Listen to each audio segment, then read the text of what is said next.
नमस्कार, मैं हूं आमिल बेग। आप देख रहे हैं सिटी बुलेटिन न्यूज़। पेश हैं आज के प्रमुख समाचार। राम मंदिर निर्माण समिति की 2 दिवसीय बैठक आज संपन्न हो गई। सर्किट हाउस में यह बैठक हुई। श्री राम जन्मभूमि तीर्थ क्षेत्र ट्रस्ट के सदस्य अनिल मिश्रा ने बताया कि कार्य की प्रगति कार्य अवधि के अनुरूप चल रही है। राम मंदिर के प्लिंथ के निर्माण में ग्रेनाइट स्टोन लगाया जा रहा है। बंसीपुर पहाड़ के 17,000 ग्रेनाइट स्टोन यहां पर पहुंच चुके हैं। प्लिंथ में जो लगाए जाएंगे, पहली लेयर का काम चल रहा है। प्रतिदिन 20 से 25 पत्थर लगाए जा रहे हैं। आने वाले समय में कैसे इसे 80 से 100 पत्थर लगाए जाएं, इस पर बैठक में चर्चा हुई। 2023 में गर्भगृह में रामलला को स्थापित कर श्रद्धालुओं को दर्शन कराने का लक्ष्य रखा गया है। प्लिंथ के निर्माण कार्य, रिटेलिंग वॉल के कार्य पर भी बैठक में विस्तार से चर्चा हुई। मई और जून के बाद गर्भगृह का बंसीपुर पहाड़पुर के पत्थर से शुरू होने की उम्मीद है। राम मंदिर की सुरक्षा आधुनिक की जाएगी और मैन पावर कमी की जाएगी। हाईटेक सुरक्षा व्यवस्था होगी। 2 दिन की बैठक में राम मंदिर निर्माण समिति के चेयरमैन निपेंद्र मिश्र, सुरक्षा सलाहकार K Sharma, ACS home Awanish Awasthi, trust के सदस्य व L&T टाटा कंसल्टेंसी के एक्सपर्ट मौजूद रहे। कल बैठक राम जन्मभूमि परिसर में हुई। चल रहे निर्माण कार्यों का निरीक्षण करते हुए निर्माण समिति के अध्यक्ष श्रीमान नृपेंद्र जी ने वहाँ के जो स्टेक होल्डर्स हैं, L&T, TCE और हमारे सोमपुरा जी जो इस मंदिर के आर्किटेक्ट हैं, उनके साथ बैठ करके विस्तृत समीक्षा किया।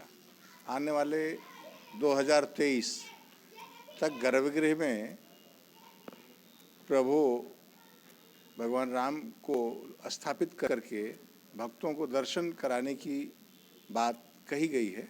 वो कैसे यथा समय पूर्ण हो जाए, इसके लिए हर महीने आकर के वो समीक्षा करते रहते हैं। उसी क्रम में कल प्लिंथ के निर्माण कार्य और पीछे रिटेनिंग वॉल पर विस्तृत चर्चा। BED-TET 2011 चयनित बेरोजगार एसोसिएशन ने समाजवादी पार्टी को अपना समर्थन दिया है। दर्जनों की संख्या में सपा कार्यालय पहुंचकर बेरोजगारों ने पूर्व राज्य मंत्री व अयोध्या विधानसभा से सपा प्रत्याशी तेज नारायण पांडे पवन को अपना समर्थन पत्र सौंपा। बेरोजगार एसोसिएशन का आरोप है कि सपा की पूर्व सरकार में 73,825 पदों के लिए प्राथमिक शिक्षक भर्ती में 2012 के आवेदक थे। प्रति व्यक्ति आवेदन शुल्क 600 रुपए के हिसाब से 30,000 रुपए से अधिक लगभग 290 करोड़ रुपए सरकार के खाते में जमा है। मामला कोर्ट में विचाराधीन है। कोर्ट ने भर्ती को सही ठहराया है। पूर्व में सरकार सदन में विज्ञापन पर भर्ती की बात कह चुकी है। 2017 में कोर्ट का फाइनल आदेश आया। अभ्यर्थियों से भाजपा ने झूठे वादे किए। 10 साल से बेरोजगार संघर्ष कर रहे हैं और अब सपा को उन्होंने अपना समर्थन दिया है। ये टेट के और शिक्षा विभाग के सब अध्यापक गण हैं। योगी सरकार ने जो जुल्म अत्याचार किया है, इन मुद्दों को लेकर इन्होंने अपना ज्ञापन दिया है। हमारे राष्ट्रीय अध्यक्ष जी ने घोषणा की है, सरकार बनेगी, इनका समायोजन करेंगे, इनका सम्मान करेंगे। और अगर शिक्षकों अध्यापकों के लिए अगर किसी ने पूरे प्रदेश में काम किया है तो उस नेता का नाम आदरणीय मुलायम सिंह यादव, आदरणीय अखिलेश यादव है। और आज पूरी समाजवादी पार्टी के साथ सारे कर्मचारी, शिक्षक पूरी ताकत से लगे हैं इस भ्रष्टाचारी, जुल्मी, अत्याचारी सरकार को बदलने के लिए। देश दुनिया के लिए आज दुखद दिन है। अपनी सुरीली आवाज से देश दुनिया पर दशकों तक राज करने वाली सुर साम्राज्ञी लता मंगेशकर का 92 वर्ष की उम्र में निधन हो गया। भारत रत्न से सम्मानित वेटनर गायिका ने मुंबई के ब्रिज कैंडी अस्पताल में अंतिम सांस ली। वह 92 वर्ष की थी। भारत सरकार ने 2 दिन का राष्ट्रीय शोक घोषित किया है। अयोध्या में गायिका लता मंगेशकर के निधन को लेकर राष्ट्र ध्वज को 2 दिन के लिए झुकाया गया है। इसके अलावा राष्ट्रीय ध्वज को उनकी याद में 2 दिन तक आधा झुकाया जाएगा। अयोध्या में सरकारी ऑफिसों, कार्यालयों में भी राष्ट्रीय ध्वज को 2 दिन के लिए आधा झुका दिया गया है। बता दें कि भारत रत्न पद्म भूषण से सम्मानित लता मंगेशकर जनवरी में कोविड-19 से संक्रमित होने के बाद से अस्पताल में भर्ती थी। अयोध्या में हिंदू मुस्लिम एकता का प्रतीक माने जाने वाली दरगाह हजरत शीश अलैहिस्सलाम का 2 दिवसीय सालाना उर्स आज संपन्न हो गया। अयोध्या के मणिपर्वत रोड स्थित पैगंबर हजरत सीस अलैहिस्सलाम का 2 दिवसीय सालाना उर्स शनिवार से बड़े ही अदबो एहतराम से मनाया गया। पैगंबर हजरत सीस अलैहिस्सलाम के सज्जादा नसीन अलौदे मखदूम पीर सैयद मोहम्मद आसिफ फिरदौसी ने बताया कि कोविड प्रोटोकॉल के तहत उर्स का आयोजन हुआ। रविवार को सुबह कुरान ख्वानी के बाद सुबह 10 बजे गुस्ल मजार शरीफ का आयोजन हुआ। दूर दराज से आने वाले जायरीनों ने अपनी अकीदत के हिसाब से मजार पर चादर पोसी व गुल पोसी करते हुए दुआएं मांगी।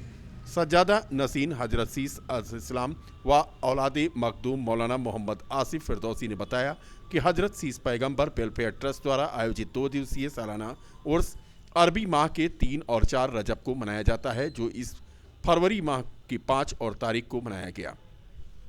2 दिवसीय उर्स के मौके पर ऑल इंडिया नातिया मुशायरा का आयोजन हुआ, जिसमें बरेली से आजम रजा तहसीनी, बहराइच से जाकिर इस्लामी, कानपुर से नूर अहमद नूर और बनारस से सद्दाम, लखनऊ से ताहिर सहित अन्य मशहूर शायर शामिल होंगे। जबकि उत्तराखंड से मुफ्ती इरफानुल हक, सोनभद्र से मुफ्ती शब्बीर अहमद, केरला से मुफ्ती जियाउल हक आदि कई नामी गिरामी उलमाए किराम भी ईद मिलादुल नबी को खिताब किए। आज क्या कार्यक्रम है? आज हम लोग अयोध्या की सरजमीन पर मौजूद हैं, जो कि एक गंगा जमुना का प्रतीक है। अयोध्या की सरजमीन जहाँ पर पैगंबर हज़रत शीस अलैहिस्सलाम का आस्थाना है, जिनका मुबारक उर्स हर साल की तरह इस साल भी औलाद मखदूम अवध जानशीन फाज़िल मिल्लत हज़रत अल्लामा सैयद आसिफ मियाँ फिरदौसी साहब क़िबला मद्दज़िलहुल आली व नूरानी की सरपरस्ती में मुनक्किद हो रहा है। आज 3 रजब है, पहला दिन है, जिसमें दिन की तक़रीबात हो चुकी है और शाम में इंशाअल्लाह ताला इशा के बाद यहाँ पर एक अजीम प्रोग्राम रखा गया है, जिसमें हिंदुस्तान के मायनाज़ उलमाए किराम, शोरा किराम शिरकत कर रहे हैं। और ये एक ऐसी जगह पर है जहाँ पर भाईचारा, अमन व शांति का पैगाम, यही एक मकसद है इस उर्स का, जिसका ऐलान हमेशा यहाँ पर होता रहा है। और अयोध्या की सरजमीन आप जानते हैं कि पूरे वर्ल्ड में, पूरी दुनिया में फेमस है, लेकिन यहाँ पर आने के बाद, यहाँ के लोगों को देखने के बाद और यहाँ पर जो हमारे दूसरे बिरादरान वतन हैं उनको देखने के बाद ऐसा लगता है कि ये कुछ लोगों की साजिशें हैं, जिनकी बुनियाद पर ये अख्तलाफात होते हैं मुल्क में, वरना यहाँ पर ऐसा कुछ नहीं है। यहाँ पर सारे लोग, चाहे अपने मज़हब के हों, इस्लाम धर्म के मानने वाले, वो भी आते हैं, फातिहा पढ़ते हैं, नज़र पेश करते हैं, और जो दूसरे हमारे बिरादरान वतन हैं, हिंदू भाई हैं, वो भी आकर के इस जगह पर माथा टेकते हैं। आदर्श प्रेस क्लब बीकापुर के सभागार में क्लब के 1 वर्ष पूरा होने पर स्थापना दिवस मनाया गया। इस दौरान वर्तमान परिवेश और पत्रकारिता विषय गोष्ठी में उपस्थित पत्रकारों और अधिवक्ताओं ने अपने विचार व्यक्त किए। कार्यक्रम की अध्यक्षता क्लब के अध्यक्ष अरुण मिश्रा ने की, जबकि मुख्य अतिथि के रूप में शासकीय अधिवक्ता सिविल राम कुमार राय ने अपना संबोधन व्यक्त किया। बीकापुर प्रेस क्लब की स्थापना एक सुखद दृश्य है। उन्होंने प्रेस क्लब के पदाधिकारियों को 1 वर्ष पूर्ण होने पर संस्था के संचालन के लिए शुभकामनाएं देते हुए निष्पक्ष पत्रकारिता के मंत्र दिए। कार्यक्रम का संचालन वरिष्ठ पत्रकार व अधिवक्ता ब्रजेश तिवारी ने किया। नगर कोतवाली की पुलिस ने सिविल लाइन में अभियान चलाकर 10 वाहनों का चालान किया। विधानसभा चुनाव को देखते हुए संदिग्ध व्यक्तियों से पुलिस रोककर पूछताछ कर रही है। 2 पहिया वाहनों को बारीकी से चेक किया जा रहा है। 4 पहिया वाहनों पर लगी काली फिल्म को उतारा जा रहा है और उनका चालान किया जा रहा है। 2 पहिया वाहनों पर 3 सवारी बगैर हेलमेट के चलने वालों की भी जांच पड़ताल हो रही है। सिविल लाइन चौकी प्रभारी अभिनंदन पांडे ने अपने सहयोगियों के साथ आज 10 वाहनों का चेकिंग के दौरान चालान कर दिया। ऐसी सरकार बने जिसमें सबका विकास हो। चाय की दुकान पर छिड़ी सियासी चर्चा और विभिन्न मुद्दों पर लोगों की अपनी राय। कुल मिलाकर सिटी बुलेटिन का यह कार्यक्रम निरंतर जारी है। जैसे जैसे चुनाव करीब आ रहा है, वैसे वैसे क्षेत्र में चुनावी चर्चाओं का बाजार गर्म हो रहा है। रुपेश श्रीवास्तव के साथ देखिए खास रिपोर्ट। नमस्कार, मैं हूं रुपेश श्रीवास्तव। आप देख रहे हैं मेरा खास कार्यक्रम चाय पे चुनावी चर्चा। मैं इस समय ककरही बाजार में विघ्नेश्वर शिव मंदिर के प्रांगण में खड़ा हूँ। आप देख सकते हैं किस तरह से लोग यहाँ पर चुनावी चर्चा कर रहे हैं। 2022 के चुनाव के बारे में सोच रहे हैं कि किस तरह से अब के चुनाव रहेगा, कैसा प्रत्याशी रहेगा, कैसा विधायक को चुना जाए जो हमारे क्षेत्र में विकास करे, अच्छा कार्य करे, जो कार्य रुके हुए हैं उनको पूर्ण करे और अच्छी सरकार आए। जो सरकार थी उसके बारे में सोच रहे हैं और आगे भी बातें चर्चाएं कर रहे हैं। कुछ लोग जो है बदलाव की बात कर रहे हैं, कुछ लोग कर रहे हैं वही सरकार ठीक है। लेकिन हम अपने चैनल के माध्यम से प्रतिदिन लोगों की भावनाओं को, लोगों की जो अंदर की भावनाएं हैं, जो लोग चाहते हैं और जो लोग आपकी ओर करने की बात कर रहे हैं 27 फरवरी को, क्या करेंगे, किस तरह करेंगे और किस सरकार को चुनेंगे, उसको रोज़ आपको दिखाते हैं। आज मैं इस जगह पहुंचा हूं, ये ऐसा स्थान है कि जो सिद्धपीठ, ये जो विघ्नेश्वर शिव मंदिर है उनके प्रांगण में यहाँ मौजूद में हूँ। अब देख सकते हैं कि सिद्धपीठ ये स्थान है, बहुत ही पुराना स्थान है और ये स्थान जो है परिक्रमा मार्ग से जुड़ा हुआ है। आपको बता दें कि यहाँ पर दूर लोग आते हैं, मंदिर में दर्शन करते हैं, पूजा करते हैं, जो मांगते हैं वो भगवान इनकी पूरी करता है। तो कुछ मेरा लोग मध्य उनसे पूछेंगे कि हमारे चैनल के माध्यम से क्या कहेंगे। नौजवान आप हैं, 2022 चुनाव कैसा रहेगा आपका? 2022 का चुनाव आने वाला बहुत ही तकरारपूर्ण रहेगा और जो भी सरकार आए युवाओं के बारे में सोचे, रोज़गार देने के बारे में सोचे, यही युवा चाहता है। और लैपटॉप, टैबलेट और साइकिल बांटने से रोज़गार नहीं मिलता। चलिए आप बताइए कैसा रहेगा चुनाव 2022 का? 2022 का चुनाव बहुत अच्छा रहेगा और 2022 में माननीय श्री अखिलेश यादव जी चुनाव जीतकर जो है आएंगे, जो है ये हम आपसे कहना चाहते हैं। 5 साल विकास कार्य जो हुए हैं, जो भाजपा सरकार थी, कैसा उसका विकास रहा था? भाजपा सरकार जो है वो 5 साल में जो है कोई विकास कार्य नहीं हुआ है और एक भी जो है कहीं कोई भी कार्य आप जो है बता दीजिए कि इस प्रेजेंट टाइम में जो सरकार चल रही है कहीं भी विकास का कार्य हुआ है। और हमारे राष्ट्रीय अध्यक्ष माननीय श्री अखिलेश यादव जी 10 मार्च को आप देख लीजिएगा आएंगे और जो है तमाम योजना और तमाम जो है सरकारी योजना फिर और जो है विकास जो है आने वाले जो है सरकार में किया जाएगा। चलिए आप बताइए बाबू जी कैसा रहेगा? हम चाहते हैं कि भैया योगी जी आवें और बहुत अच्छी तरीके से सबका देखभाल और हमारे वहाँ जन्ना मंदिर का जो है अच्छे सौंदर्यीकरण करें और बहुत अच्छा जो है ना बने, जो हमारे आने वाली पीढ़ी है वो उसको जाके कम से कम उनका जो है ना चरण छू सके और उनसे हाथ जोड़ के हमेशा अपने पूर्वजों को और अपने लिए हमेशा खुशहाली रहे। चलिए आप बताइए कैसा रहेगा चुनाव? हम चाहते हैं 2022 का चुनाव ऐसा हो या यहाँ की जनता पे जो भी शासन करेगा वो ऐसा व्यक्ति हो कि जो यहाँ पे समान व्यवहार रखे, आपस में भाईचारे का ही व्यवहार हो, भेदभाव ना हो और युवाओं को रोजगार मिले। जो हमारे आज की युवा पीढ़ी है, मैं पेशे से मजदूर आदमी हूँ, एक जो ज़मीनी हकीकत है कि एक मज़दूर आज रोजी रोटी की तलाश में प्लान करता है और उसको अपने ग्राम में, अपने ज़िले में रोजी रोटी नहीं मिल रही है। वास्तव में जब आप ज़मीन पे जाएंगे तो लोगों को देखेंगे, कुछ लोग कि भूखे की नौबत होती है, दसाई इसलिए नौबत होती है कि जब वो उनकी कमाई नहीं होती तो अपने बाल बच्चों का पालन पोषण नहीं कर पा रहे हैं, अपने बच्चों की सुई दवाई का अर्जित नहीं कर पा रहे हैं। तो इस पर कोई भी सरकार आए लेकिन इस पर विचार करे, इसके समाधान का काम करे तो वो सरकार अच्छी होगी। ना कि बहुत ज़्यादा ये मंदिर मस्जिद इन मुद्दों में कुछ रखा नहीं मेरे समझ से। जो कि मानवता, जो मानव के लिए काम करे, सबसे ज़रूरी हम हैं। जब हम नहीं रहेंगे तो मंदिर ना मस्जिद कोई मीनिंग नहीं। आप हैं तो सब कुछ है। जब ये समाज नहीं रहेगा, ये हमारी मानव जात नहीं रहेगी, इनका काम नहीं होगा तो कुछ नहीं होगा। तो मैं कोई भी सरकार आए उससे ये उम्मीद करता हूँ कि मानव हित के लिए कार्य करे और हमारे इस समाज को, हमारे प्रदेश को उत्तम बनाए।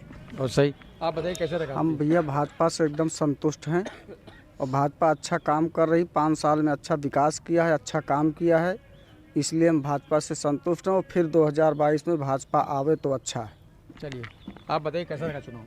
चुनाव बहुत अच्छा रहेगा और योगी जी फिर सत्ता में आ रहे हैं 10 तारीख को और अभी थोड़ा सा रोज़गार पे और ध्यान देने की ज़रूरत है। और यहाँ के वर्तमान जो विधायक हैं, नगर विधायक, वो भी बहुत सज्जन आदमी है। हम चाहते हैं कि दोबारा वो विधायक चुन के। कुछ लोग कह रहे हैं बदलाव चाहिए। बदलाव कुछ लोग चाह रहे हैं लेकिन अधिकतर लोग नहीं चाह रहे हैं, कह रहे हैं कि यही सरकार ठीक है, दोबारा फिर चुन के आए योगी जी। आप बताइए, आप क्षेत्र के पार्षद भी हैं और 2 बार जीत चुके हैं, आपकी कैसा माहौल है? चुनाव माहौल किस तरह का है? चुनावी माहौल बहुत ही अच्छा है। माननीय योगी जी, माननीय मोदी जी, ऐसे व्यक्ति हमारे देश में, हमारे प्रदेश में रहना बड़ा, इतने अच्छे व्यक्ति कि हम तो हमेशा चाहते हैं कि यही बराबर बने ही रहें। 2022 क्या 2027 में भी यही रहें, क्योंकि इन्होंने गरीबों के लिए और जैसे आम जनमानस के लिए बहुत कुछ दिया, राशन दिया, दवा दी, फ्री, मतलब आप सोचिए, आप सोच नहीं सकते कोविड का कितना बड़ा महाकाल था। बाप रे बाप, कितने लोग मरते जा रहे थे। लोग कितना सोच करके इस पार्टी ने बहुत दौड़े, बहुत लोगों का इलाज किया, फ्री इलाज किया। हम लोग भी रात दिन दौड़ते रहे, सभी जनता के लिए परेशान रहे, हम लोग भी झेले हैं। हमारे वार्ड में 10 लोग करीब मरे इससे, लेकिन क्या किया जाएगा। ये ऐसा 19 का वो है कोविड का कि इससे सभी परेशान रहे। ये तो भाई महामारी आई है, जाएगी धीरे धीरे। हाँ, लेकिन ये सरकार ने बहुत ही सब कुछ अच्छा किया। आज भी सबको राशन फ्री दे रही है और सब अच्छे से खा रहे हैं, क्योंकि भूखा कोई नहीं है। और ये हमारा विधायक भी वही काम कर रहे हैं और इनको फिर से टिकट मिला, इनको जिताना भी है किसी तरह। हमें हमारी पार्टी को सब लोगों को मिल करके जिताना है। चलिए आप बताइए कैसा रहेगा। जी बोलिए। चुनाव कैसा रहेगा? चुनाव जो है अब की बार जैसे कि भाजपा सरकार आएगी, भाजपा सरकार ही आएगी, ठीक है। जो आदमी ईमानदार है, कायदे का काम करने वाला है, ठीक है। भाजपा ने अपने देश के लिए बहुत कुछ किया है। और जो ना माने एहसान, जो एहसान ना माने तो उससे बड़ा बेवकूफ़ कोई नहीं है। भाजपा का जो है एहसान जो ना माने, उसने इतने बड़े बड़े काम कर दिए हैं हम लोगों के लिए और ये हम लोगों के देश के लिए कि कोई आदमी सोच नहीं सकता है। और उसका एहसान जो है कहने मतलब कभी उसका कहने मतलब चुका नहीं सकता है। चलिए ठीक, आप बताइए कैसा रहेगा चुनाव? चुनाव सही है, भाजपा सरकार जो है अच्छी सही है। 10 साल से यही सरकार जो है चली है, का शांतिपूर्ण निपटाई है और यही सरकार आनी चाहिए। आप बताइए कैसा रहेगा चुनाव? चुनाव अच्छा ही रहेगा। और जहाँ तक भारतीय जनता पार्टी का सवाल है, बहुत अच्छी सरकार है। हमारा भी ये मानना है कि भारतीय जनता पार्टी की ही सरकार रहनी चाहिए। जो सरकार ये कर रही है, इस देश में अमन भी है, सुकून भी है। गरीबों के लिए बहुत, जो जिनके सरों पे छत नहीं थी, पता नहीं कितने मकान रोजगार योजना के हिसाब से मकान वगैरह सब बन गए हैं। जो चाय पी के हम लोग जब चाय पीते हैं और चाय पी के जो हम लोग आपस में डिस्कस करते हैं, तो मोदी जी का सबका साथ सबका विकास। एक चाय बनाने में चीनी, शक्कर, दूध, पत्ती, हिंदू, मुस्लिम, सिख, ईसाई उसी तरह मिल के रहते हैं। उनकी पार्टी भी यही चाहती इसी तरह हम लोग मिल के रहे। इसलिए भारतीय जनता पार्टी जिंदाबाद। आप अपना नाम बता दीजिए। आप बताइए। मेरा नाम तो पेपर में, मेरा नाम कैफ अब्बास है, मैं गोलाघाट का निवासी हूँ। रही बात सरकार जो चल रही है, इसमें इन्होंने जो मेन कमियां हैं इस सरकार की, हम उसके ऊपर अगर चर्चा करें कि तो उसमें सबसे बड़ा मुद्दा है महंगाई का। आज आम आदमी जो है वो उसकी जीवन शैली ऐसी है कि उसमें सबसे ज़्यादा जो ज़रूरत होती है, मूलभूत सुविधाएं जो होती हैं, वो आम जो सामान आदमी बाज़ार में ख़रीदता है उसका सबसे ज़्यादा रोल होता है। और अगर वो उसको महंगी और सही से नहीं मिल पा रही है तो ये एक कमी है। रही बात सरकार की, सरकार अगर बदल जाएगी तो हो सकता है कि कुछ और अच्छी योजनाएं हमको मिल जाएं, क्योंकि बदलाव ही हमेशा जो है वो इंसान को आगे बढ़ाता है। चलिए बाबूजी, आप बताइए कैसा रहेगा 2022? भैया 2022 का चुनाव भाजपा के पक्ष में ही जा रहा है। उसका एक कारण मैं बता दे रहा हूँ। कारण यह है कि मैं 60 साल की उम्र का व्यक्ति हूँ। मेरा नाम चंद्रदेव शुक्ला है, पेशे से अधिवक्ता हूँ। और मैंने इस 60 साल की उम्र में कांग्रेसी राज्य भी देखे हैं और इन सब के, अखिलेश के, मायावती के, इन सभी के राज्य के शासनकाल को भी देखा है। लेकिन जो धारा 370 मोदी जी ने हटा दिया, जो राम मंदिर निर्माण कार्य में जो सुगमता मोदी जी और योगी जी के प्रयासों से हो गई, और राम मंदिर निर्माण मैं समझता था कि मेरे जीवन काल में बनेगा ही नहीं, कई पीढ़ियां हमारी गुजर गई, नहीं बन पाया। आज मेरी आंख के सामने वो भगवान राम का मंदिर बन रहा है। और इसके अतिरिक्त जो योगी सरकार ने गरीबों को प्रधानमंत्री आवास योजना, मुख्यमंत्री आवास योजना, हर महीने दो बार निःशुल्क राशन दिया है। ऐसे बहुत सारे गरीब लोग उनको खुले दिल से, और जो 3 तलाक, मैं 3 तलाक पे भी आ रहा हूँ, जो 3 तलाक का कानून पारित किया गया है उसके में हमारे मुस्लिम वर्ग की महिलाएं बहनें ये सब हमको वोट देंगे। और आप देखिएगा 2022 में योगी की सरकार पुनः उत्तर प्रदेश में स्थापित होने जा रही है। चलिए, तो आपने सुना जिस तरह से लोगों ने कहा कि कुछ लोगों ने कहा बदलाव चाहिए, कुछ लोगों ने कहा कि जो है अब की योगी सरकार चाहिए। आपको बता दें जिस तरह से लोग मतलब बहुत उत्साहित हैं कि जो है योगी सरकार आनी चाहिए, और योगी सरकार ने जो कार्य किया है वो किस सरकार ने साथ नहीं किया है। लेकिन 27 तारीख को जिस तरह से वोट पड़ने हैं और लोग वोट डालने जाएंगे तो क्या अपने इरादे पर खड़े उतरेंगे, ये तो उन्हें समय बताएगा। Rupesh Srivastava, city bulletin, Ayodhya.